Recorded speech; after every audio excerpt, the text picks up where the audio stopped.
nós estamos voltando aos nossos estudos, né, de quinta-feira.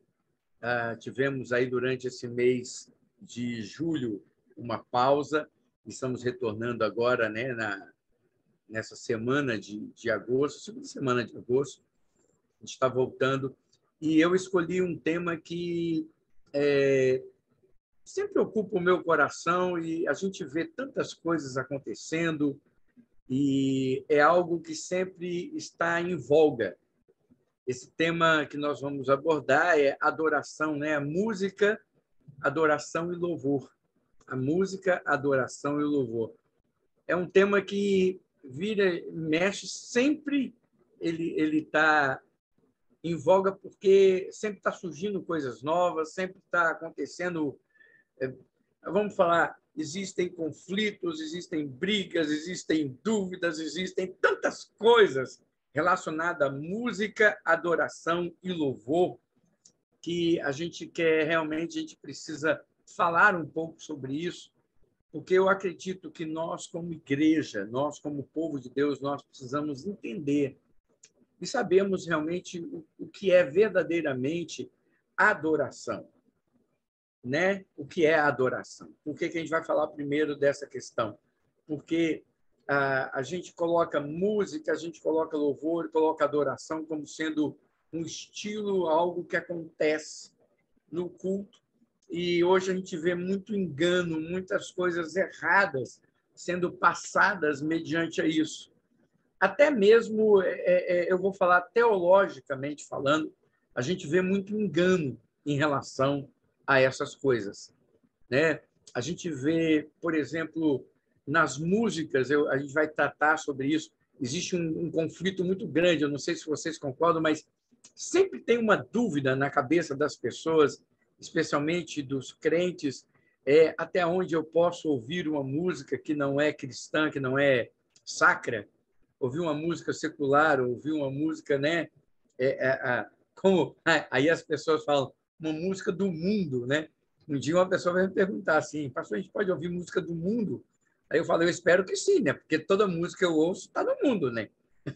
Então, eu espero que a gente ouça música do mundo, porque senão só fora do mundo. Aí ele, não, eu estou falando assim que não é evangélica.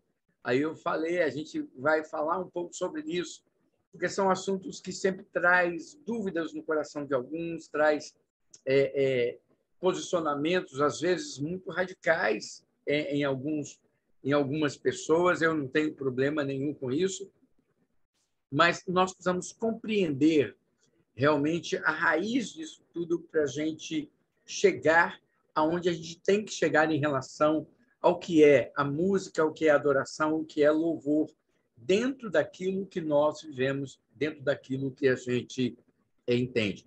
E é por isso que nós vamos, primeiramente, começar a falar um pouco sobre adoração. Mas eu quero começar de uma maneira diferente esse nosso estudo hoje. Eu quero, claro, eu não sei se, porque a gente não tem um grupo muito grande, nós estamos aqui agora, nesse momento, só com 5 pessoas, né? Nós estamos retornando aos estudos e a tendência é essa, as pessoas vão agregando à medida que o tempo vai passando. Mas eu gostaria de perguntar para vocês, se alguém aqui quiser falar, o que é adoração para você? Alguém gostaria de manifestar?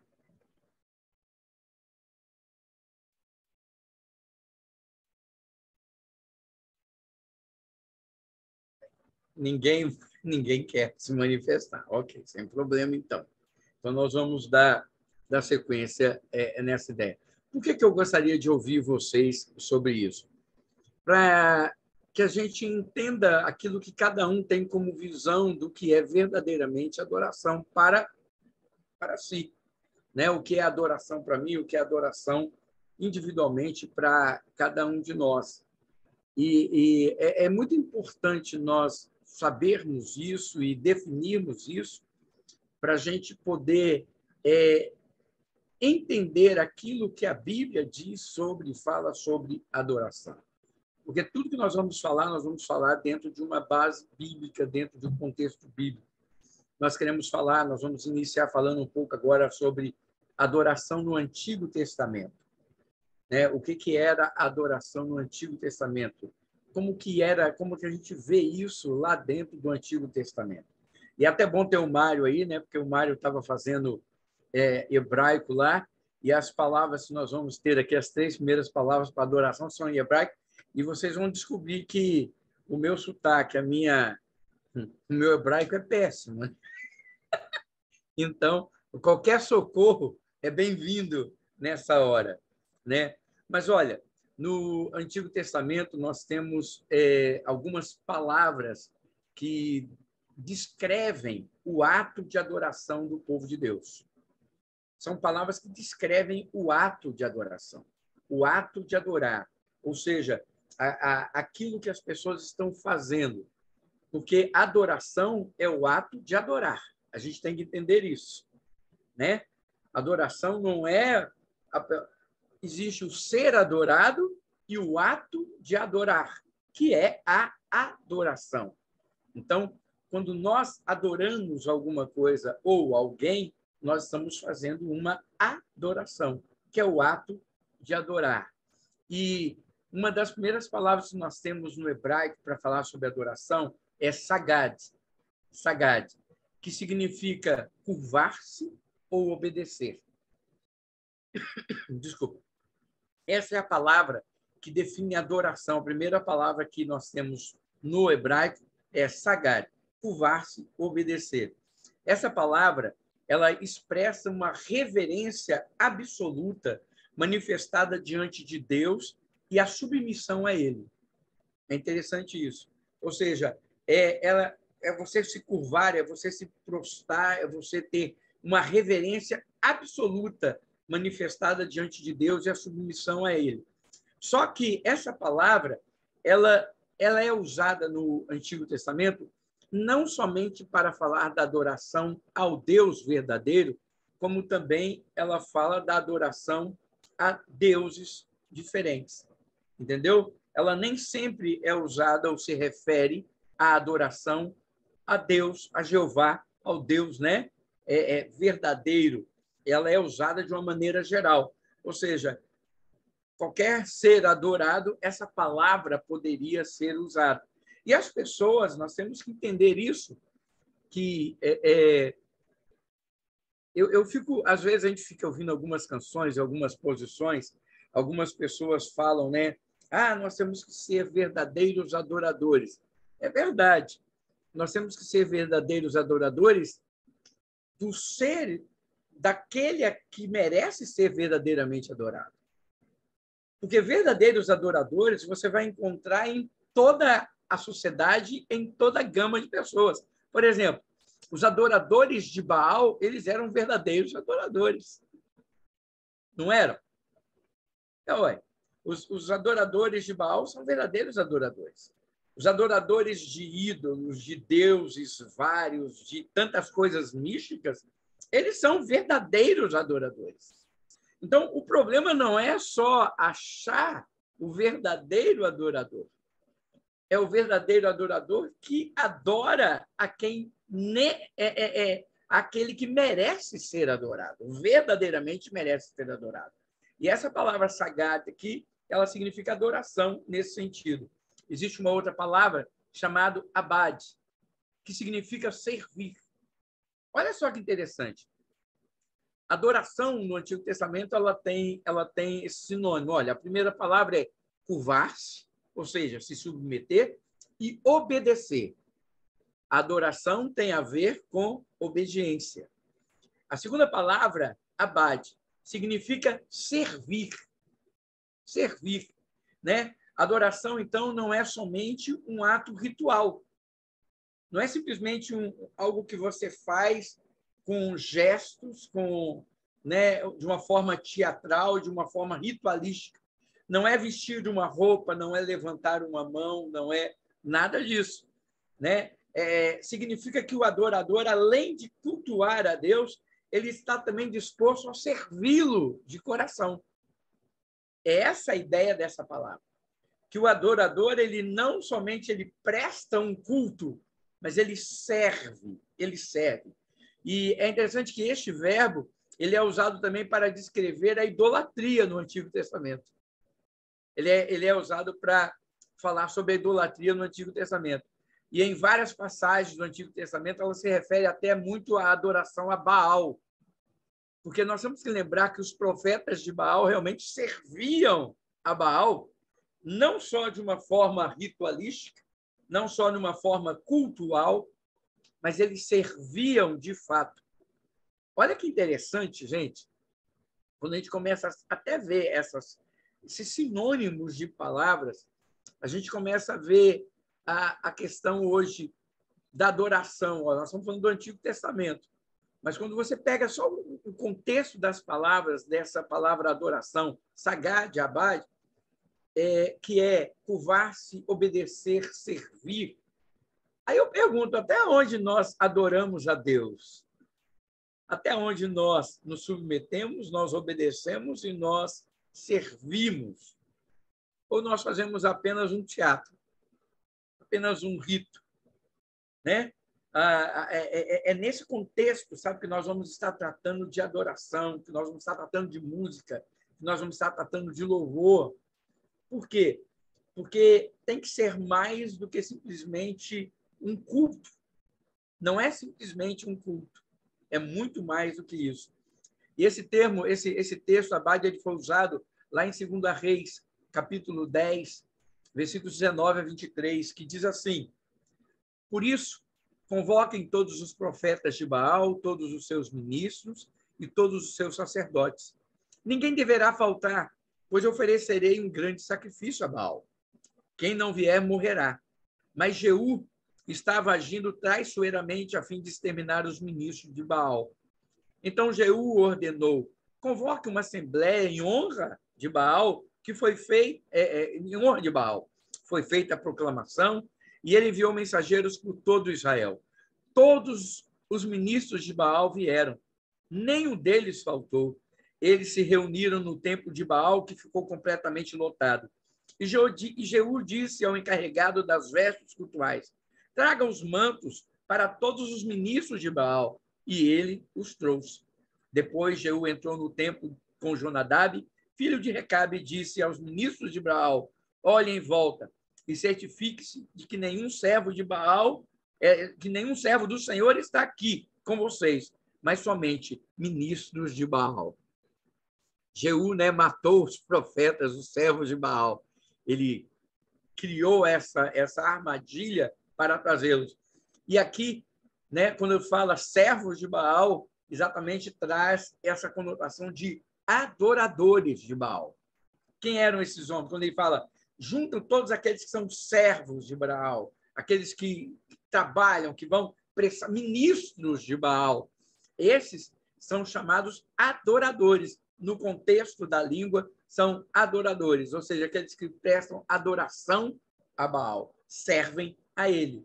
Então, todo aquele que serve a alguém, não sendo ao Senhor de uma forma dedicada, de uma forma absoluta, de uma forma rendida, esse é um adorador. É por isso que, às vezes, a gente usa esse contexto para falar, né, que as pessoas podem adorar ao dinheiro, podem adorar a uma família, podem adorar a um ser humano, a um pastor, a uma igreja, podem adorar a tantas coisas, a um objeto, a um carro, tantas coisas podem ser alvo da adoração. Por quê?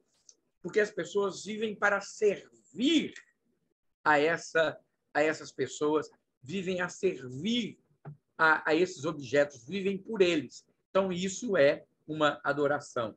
E a terceira palavra, essa é a mais difícil, é shachar. Agora, minha pronúncia, o Mário ali faz assim, está longe. Olha, eu não sei essa palavra aí. Mas essa palavra... Shachar.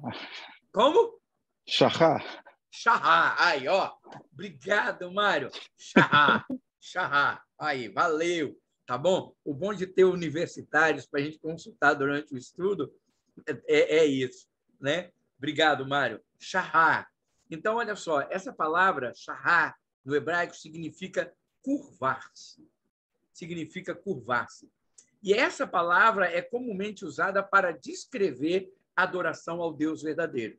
Ou seja, quando essa palavra é usada no Antigo Testamento, quase que na sua totalidade, ela vai ser usada para falar o quê? Olha, é assim que se adora ao Deus verdadeiro. E o interessante é que essa palavra e a primeira, elas têm os mesmos significados. O sinônimo é curvar-se. Curvar-se, né? A adoração, então, tem essa questão do curvar-se, essa submissão. Porque, ao curvar, a pessoa está admitindo e está reconhecendo que existe alguém maior que ele, que existe alguém superior a ele. Então, é essa a ideia da adoração. É adorar aquele que é maior, é adorar aquele que está acima, é adorar aquele que merece uma reverência, que merece que eu me prostre, que merece que eu me curve. Isso para o judeu era tão sério que eles não se dobravam, eles não se curvavam, eles não se ajoelhavam diante de pessoas ou diante de outros deuses. Vocês lembram da história de Sadraque, Mesaque e Abdenego e a imagem, né, lá do Nabucodonosor. A imagem que ele levantou e eles, olha, não dá para a gente. Né? Ah, vocês vão para a fornalha ardente. Vão para a fornalha, mas não dá para a gente, não. Por quê? Porque a gente só adora, a gente só dobra o joelho, a gente só se curva diante do Deus verdadeiro. Isso era muito importante. Então, amados, essas palavras elas eram empregadas no Antigo Testamento, né? E, mesmo assim, elas ainda não dão o significado completo do que a Bíblia entende por adoração. Elas eram usadas realmente para se referir a uma forma de culto. A uma forma de culto, ou seja, como as pessoas faziam, como as pessoas agiam no Antigo Testamento em relação à adoração, ao ato de estar adorando, né? Então, fala exatamente sobre essa adoração, que poderia muitas vezes também ser um ídolo, como nós vimos, Baal, etc., Asterote e tantos outros deuses, o bezerro de ouro, lá, né, na saída do Êxodo, nós vemos o povo fez um bezerro de ouro e começou a adorá-lo. Então, começou a cultuá-lo, começou a venerá-lo. Então, essa é a ideia. Então, quando alguém se prostra diante de deuses estranhos, obedecendo e servindo a divindades pagãs, sejam elas que for, isso, então, é uma adoração. Isso é uma adoração. E essas palavras representam exatamente isso. E é interessante que em toda a história de Israel, nós vamos ver essas três palavras sendo usadas falando sobre adoração também verdadeira. Nós vamos ver Sagad, Abad, Shahá. Falei certo agora? Shahá. Mais ou menos, né? É desse jeito. Mas nós vamos ver essas palavras sendo usadas. Por exemplo, durante a escravidão do Egito, quando os judeus ouviram a voz do Senhor, essas palavras foram usadas dizendo que o povo verdadeiramente adorou a Deus. Êxodo 4:31 diz assim: e eles creram quando o povo soube que o Senhor decidira vir em auxílio deles e tinha visto a sua opressão, curvou-se em adoração. Então, essa palavra ela é usada no Antigo Testamento para mostrar isso. Quando o Senhor se manifestou ao povo na coluna de fogo, Êxodo 33:10. Quando o povo via a coluna da nuvem parada à entrada da tenda, todos prestavam adoração de pé. Olha que interessante. Cada qual na entrada da sua própria tenda. Enquanto nós vemos uma adoração, as pessoas se curvando, agora nós temos aqui falando sobre adoração, é uma outra palavra que não se refere a curvar-se, não se refere, né, o submeter, mas fala, e todos prestavam adoração o quê? De pé. De pé. Então, nós vemos isso. Isso é muito importante a gente ver, porque nós vamos falar um pouco sobre essa questão de formas de adoração. Porque hoje até é isso também, né? Para se adorar tem que ser de um jeito só. Né? Então, isso é muito perigoso. Quando Deus se revelou a Moisés, também houve essa adoração. Êxodo 34, 5-8. Diz assim, então o Senhor desceu na nuvem, permaneceu ali com ele, e proclamou o seu nome, o Senhor. E passou diante de Moisés, proclamando: Senhor, Senhor, Deus compassivo e misericordioso, paciente, cheio de amor e de fidelidade, que mantém o seu amor a milhares e perdoa a maldade, a rebelião e o pecado. Contudo, não deixa de punir o culpado, castiga os filhos, os netos pelo pecado dos seus pais, até a terceira e quarta gerações. Imediatamente, Moisés prostrou-se, rosto em terra, e adorou, dizendo. Aí ele fala, louvado seja o Senhor, etc, etc. Mas ele prostrou-se e adorou. Quando Deus se manifestou a Josué, também houve essa palavra, tem essa adoração. Josué 5, 13 a 14. Estando Josué já perto de Jericó, olhou para cima e viu um homem de pé, empunhando uma espada. Aproximou-se dele e perguntou-lhe: Você é por nós ou por nossos inimigos? Nenhuma coisa nem outra, respondeu ele. Venho na qualidade de comandante do exército do Senhor. Então Josué prostrou-se, rosto em terra, em sinal de respeito, e lhe perguntou: Que mensagem o meu senhor tem para o seu servo?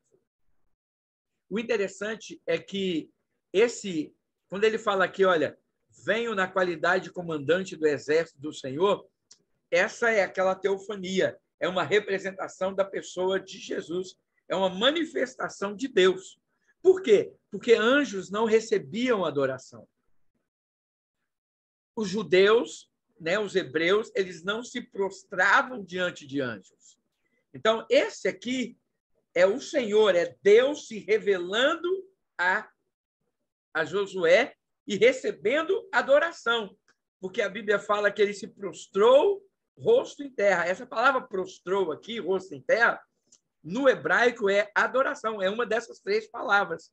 Quer dizer que ele adorou, e anjo nenhum pode ser adorado. Somente ao Senhor teu Deus adorarás. Então, isso é muito forte. Por isso que as palavras originais trazem essa clareza para nós. Porque ouvindo aqui, olha, então Josué prostrou-se, rosto em terra, pode parecer que ele se prostrou diante de um anjo, de um ser divino que apareceu diante dele. Não. Essa palavra usada lá é adorou. Ele adorou ao Senhor. Foi usado adoração. E a adoração só poderia ser prestada ao Deus verdadeiro. Quando a glória do Senhor encheu o templo, 2 Crônicas, capítulo 7, versículo 3. Diz assim: Quando todos os israelitas viram o fogo descendo e a glória do Senhor sobre o templo, ajoelharam-se no pavimento. Chegando o rosto ao chão, adoraram e deram graças ao Senhor, dizendo: Ele é bom, o seu amor dura para sempre.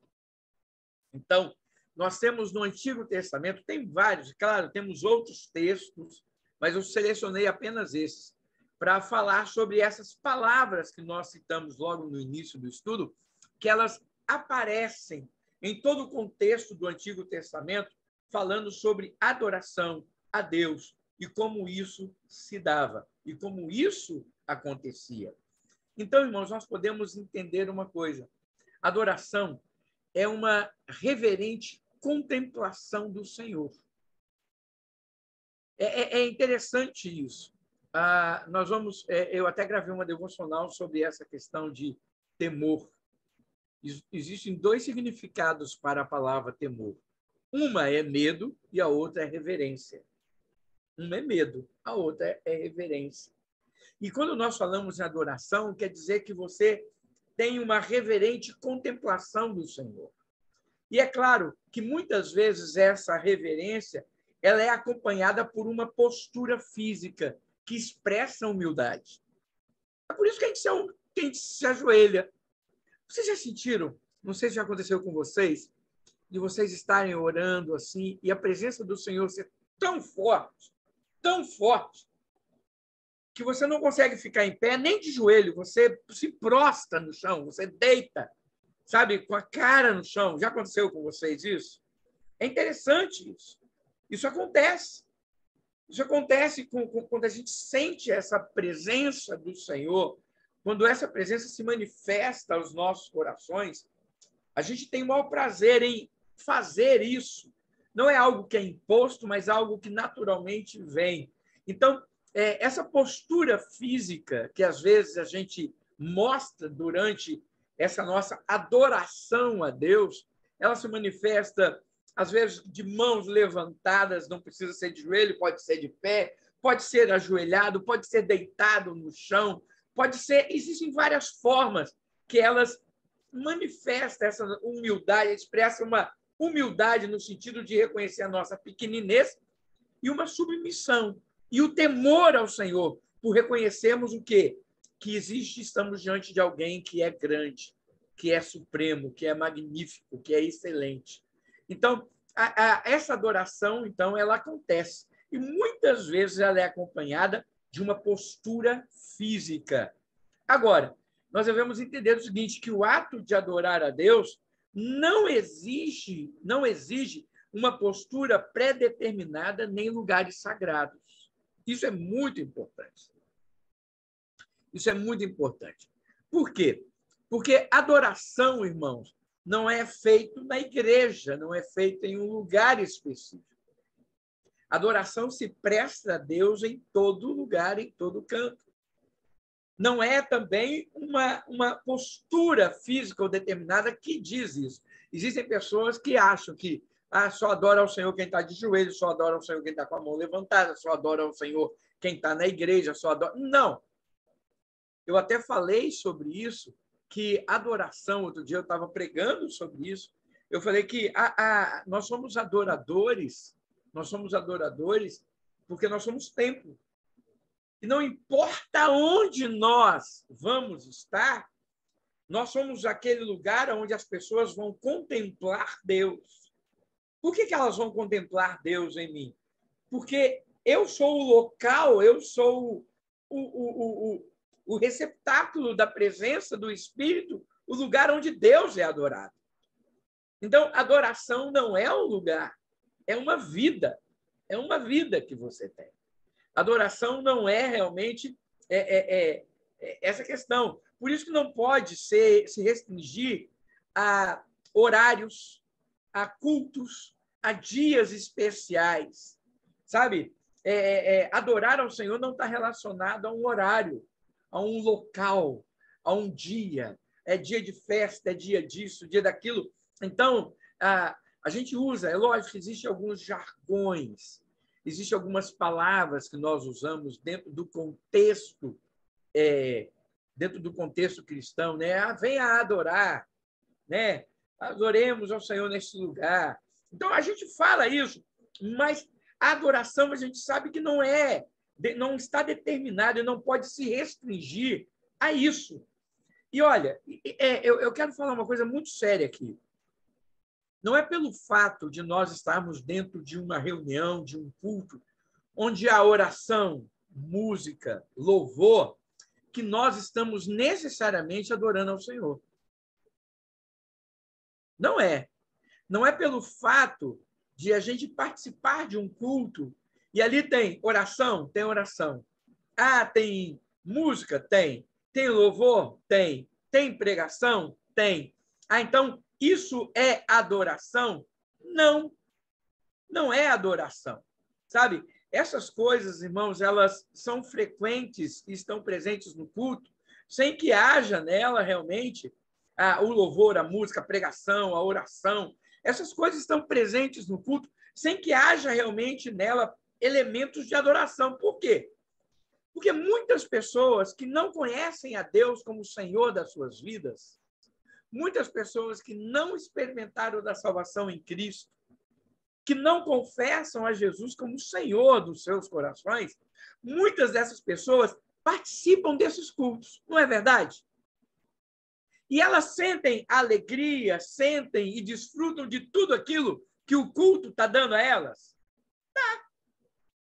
Elas choram com as músicas, elas se emocionam com as orações, elas fazem tudo isso.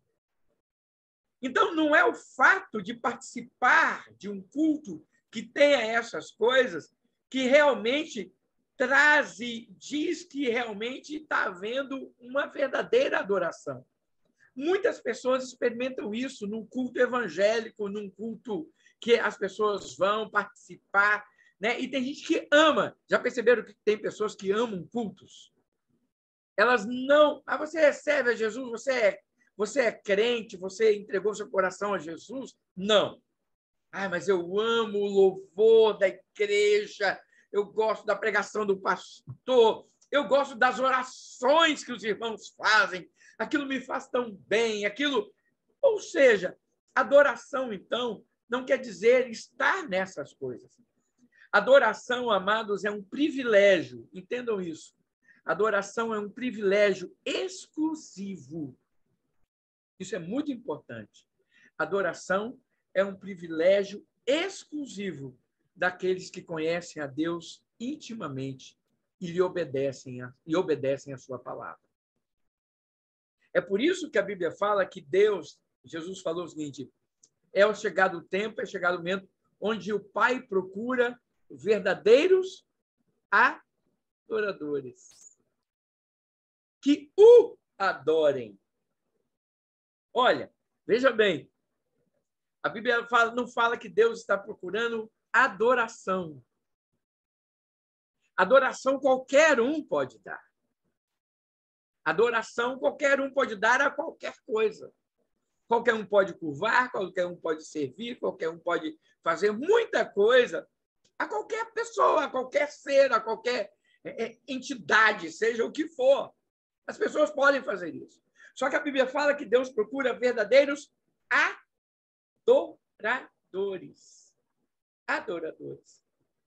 Que o adorem em espírito e em verdade. Ou seja, nós podemos entender aqui que adoração é algo, é um privilégio exclusivo de quem nasceu de novo. Quem nasce da carne é carne, quem nasce do espírito é espírito. João capítulo 3. Né? Olha, Jesus falou para Nicodemos, é necessário nascer de novo. Por quê? Porque quem nasce da carne é carne, quem nasce do espírito é espírito. Só adora a Deus aquele que conhece verdadeiramente a Deus.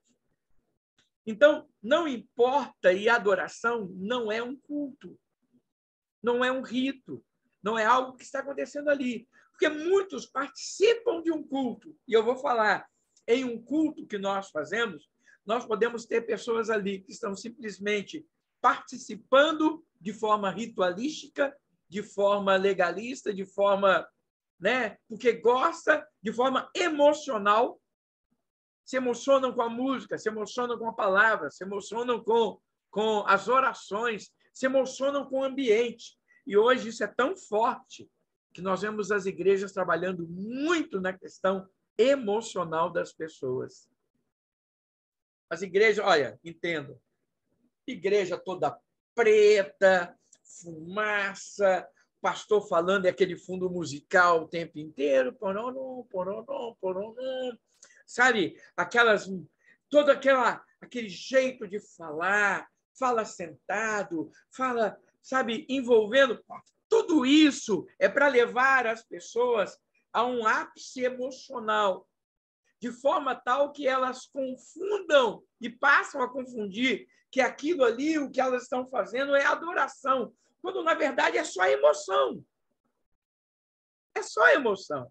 Porque quando saem dali, voltam e ficam vazias novamente. Porque é só naquele momento que elas sentem isso. E a adoração, nós vamos ver que o Pai procura adoradores que o adorem em espírito e em verdade. E isso não é em um momento de 1h30 de culto. Verdadeiros adoradores não adoram a Deus apenas durante 2 horas, 1h30, 2 horas de culto. Verdadeiros adoradores o adoram constantemente. Por quê? Porque o conhecem como o Senhor das suas vidas. Então, a primeira coisa que eu quero definir aqui sobre adoração é o seguinte: só pode verdadeiramente adorar a Deus quem o conhece, quem obedece a sua palavra. Então, vamos começar rompendo aqui. Só pode adorar verdadeiramente a Deus e dar verdadeira adoração ao Senhor quem verdadeiramente conhece a Deus, experimenta da sua salvação, pode dizer, ele é o meu Senhor. Ele é o meu Senhor. Isso não quer dizer, irmãos, que nós somos perfeitos, que nós somos, né, os santarrões, os infalíveis. Não. Quer dizer que nós reconhecemos que ele é Senhor das nossas vidas, mesmo sendo nós tão pequenos e falhos como somos. E quem está procurando obedecer, viver em obediência à sua palavra, se esforçando, trabalhando no seu coração para viver isso. Amém? Aberto aí, se alguém quiser falar alguma coisa, se alguém quiser comentar alguma coisa, nós estamos abrindo aí agora esse momento, porque na próxima quinta nós vamos falar sobre adoração no Novo Testamento. Aí depois nós vamos começar a tratar de outros assuntos sobre a questão de música, adoração e louvor. Tá bom? Mas primeiro vamos entender esse contexto, o que é adoração, para nós, então, nos posicionarmos sobre sermos ou não adoradores. Tá bom? Alguém quer falar alguma coisa? Alguém gostaria de compartilhar alguma coisa? Pode ficar à vontade. Então, pastor, entendendo, naquela época, os verdadeiros adoradores eram aqueles que dedicavam a vida o tempo todo para Deus. Nos deuses, né, de Baal, tudo, porque aqueles profetas, eles ficavam o tempo inteiro lá na casa onde era o templo da adoração, né, e eles ficavam ali o tempo todo. Sim, eles faziam isso, era uma forma de adorar. E é claro que mesmo assim, por exemplo, a Bíblia fala que Acabe levou Israel a adorar a Baal. Lembra que quando Elias ora fala, todos abandonaram, todos foram. Aí Deus vira e fala, 7.000 joelhos não se dobraram a quem? A Baal. A Baal. De toda uma nação, 7.000 joelhos não se dobraram. Quando fala não se dobraram, quer dizer o quê? Não estão adorando a Baal. Uhum. Não estão adorando. Então, essa adoração não naquele momento ali, uma das conotações é aqueles que serviam, aqueles que estavam constantemente lá, mas também de pessoas que aceitaram Baal como o ser principal, um ser divino a quem eles deveriam prestar um culto, a quem eles deveriam o quê? Se submeter e fazer a sua vontade. Então, a adoração é quando você se submete e faz a vontade daquele ser adorado. Ele se torna o seu Senhor. O seu Senhor. É por isso que quando a gente fala que, por exemplo, uma igreja pode se tornar um lugar de adoração, porque se a igreja manda, as pessoas fazem. Um pastor, um casamento. Não existem pessoas que parece que o casamento, a esposa, o marido é tudo. Esquece. É uma verdadeira... essas coisas... É quando você, então, se submete, coloca aquilo como algo principal, como algo maior na sua vida, a quem você vai dedicar o seu serviço, vai dedicar o seu amor, a quem você vai se prostrar diante. Nada vai ser mais importante para você do que ele. Né? Quando a gente vê isso, a gente vê quando Jesus fala sobre o primeiro e maior mandamento. Amarás ao Senhor teu Deus de todo o teu coração, de toda a tua alma, de todo o teu entendimento, né, de toda a tua força. Ou seja, ele fala sobre exatamente colocar Deus acima de todas as coisas. Por isso que ele fala, somente ao Senhor teu Deus adorarás.